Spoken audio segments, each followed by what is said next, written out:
Well, we could soon be seeing some much loved iconic Aussie performers back on our screens, all thanks to the launch of a new agency. The Retro Agency has been created to help those actors, presenters, and musicians return to the industry. And yeah, you might even be able to spot a picture of me in there as I've joined up too. And if you've already heard of this new agency, well, that might be because it's making headlines everywhere, including in the Australian and feature articles in Women's Day. To tell us more, I'm joined by two talented artists who are both on the roster. Showbiz guru and friend of the stars and friend of the show, Craig Bennett, is here, and former Home and Away star, Kristy Wright. Both of you, welcome to McKnight Tonight. Hi, thanks for having me. Rob. And Rob, it's an absolute joy to be back on McKnight Tonight. Well, it's good to have you here, Craigie, and you too, Kristy. But why is this new agency making a lot of noise, Craig? I think, Rob, there is a huge space for something like the Retro Agency, not just simply because if you scan those little boxes, you might have seen my face smiling from one of those. Because, you know, a lot of people think that retro means old and tired, but actually it's not. The way I look at it, it's revisiting a classic. And I think about this, Rob, so many of my friends, showbiz friends, are those seasoned veteran performers. And I know many have kind of given up because it seems these days agents don't have either the energy or the appetite to kind of suss out work for them. You know, there's that thought that these days it's all about young, young, young. That's the demographic. That's the demographic that flies. You've got to have 3 million Insta-Snap followers or whatever it is. You need to be an influencer. And so a lot of people just kind of put their feet up and think, oh, well, those glory days are behind me. But thanks to the Retro Agency, that is now not the case, because I know that Stephen and Maria, the gurus behind this, are actively sussing out work for all manner of people, including, Rob, you and me.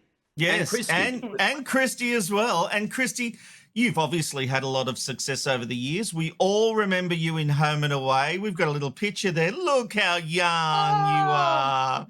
17 maybe there. Why have you decided to join this agency?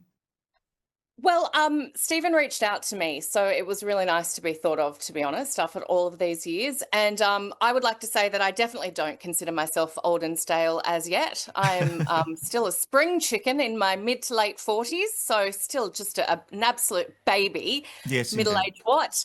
But seriously, for a long time, it's always been on my mind that we seem to neglect and discard the icons of this industry on which this industry was built, the backs of which this industry was built. You know, some of the names that are on this roster, I grew up watching as a little girl. And it's really disheartening to see them kind of just forgotten about after all of the work and effort that they've put in over the years. And if you compare that to industries like the United States or Britain, Australia just does not seem to look after, you know, their stars the way that those industries do. It's really upsetting. And for me personally, I took time out to raise my son. I'm a solo parent, which does not lend itself to a freelance career as an actor.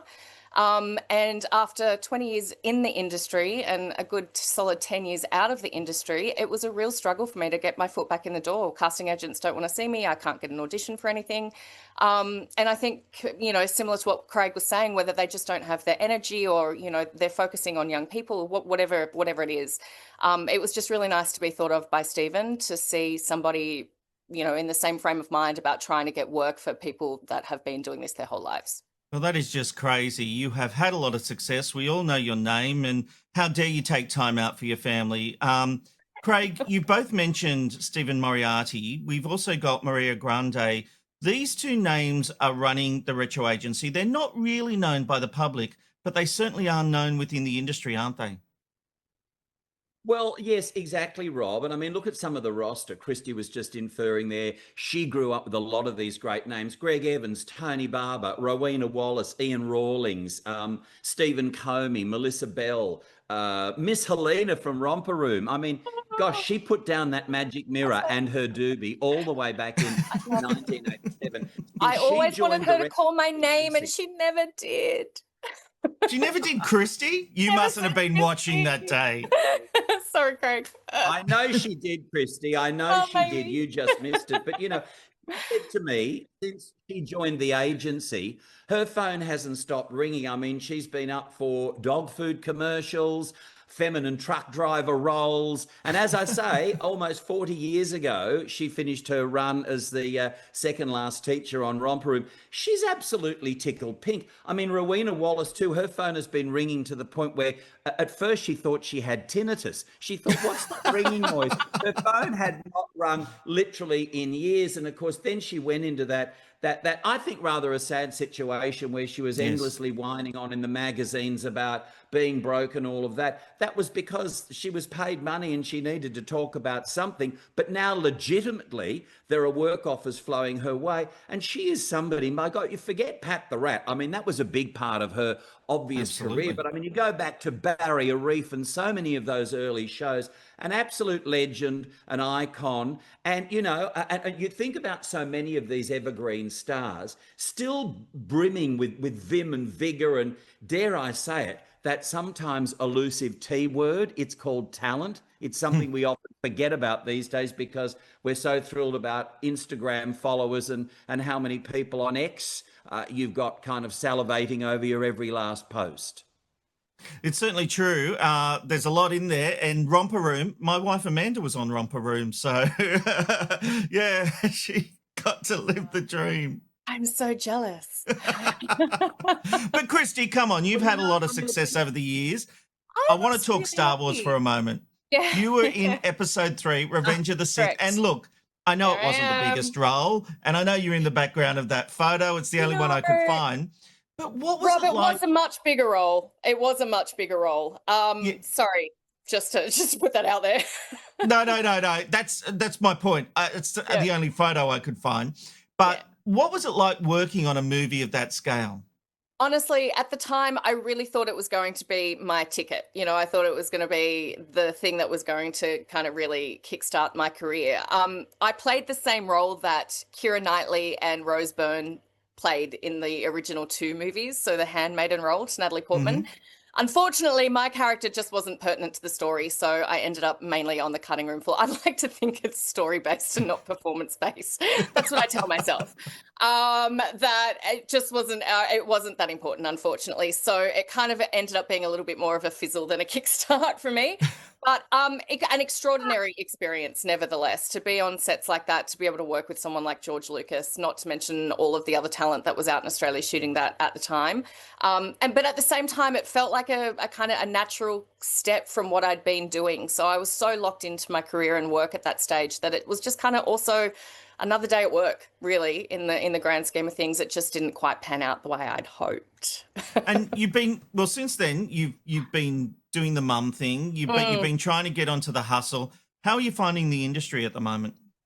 As I said, quite difficult. I ultimately had to make a really conscious choice to actually set it aside. So no agent, no auditions, really put an end to it, purely because you know, sole parenting. I don't have another parent to leave my son with to be able to go interstate and do a job here or there. I don't have the capabilities to be working 12 to 14 hours days on set. So it just wasn't feasible for me.